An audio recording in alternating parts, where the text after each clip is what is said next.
இது ஏதோ ஒரு கொள்கை நான் நம்புகிறேன் அப்படின்னு கிடையாது. இதன் மூலமாக வாழ்க்கையில் பலன் உண்டாகிறது, வாழ்க்கையில் வேலை செய்யுது. இதை நம்புகிறவர்களுக்கு இது ரட்சிப்புக்கு ஏதுவான தேவ பலனாக இருக்கிறது என்று வேதம் சொல்லுகிறது.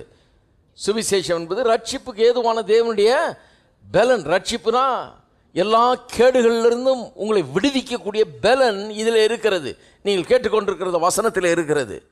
அப்போ இது ஏதோ ஒரு மதம் அல்ல, கொள்கை அல்ல, இதை நான் நம்பிக்கிட்டு இதை நான் பிடிச்சிக்கிட்டேன் அப்படின்றது இல்லை.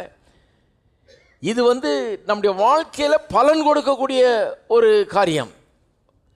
அப்போ பலனை உண்டாக்குகிறது. இது